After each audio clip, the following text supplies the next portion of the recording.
Welcome back to Vintage King Motorsports, guys. So today we've got a Custmoer Vintage Homelite XL-12. This one was completely restored mechanically. From the inside out, everything on this is new. This one's got a new recoil rope, a spring, air filter, carburetor rebuild, fuel line, piston rings, gaskets, carb rebuild, you name it. This one's got it all. Really ended up a nice saw.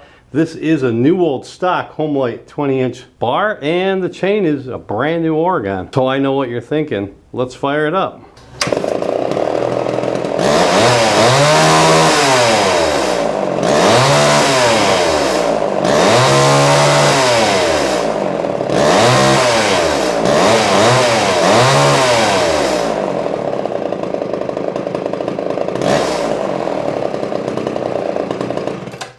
Turned out to be a really great saw. Stan, this one is yours. Anytime you'd like to pick it up, we're ready to go. Vintage King Motorsports, where quality and price always matters most.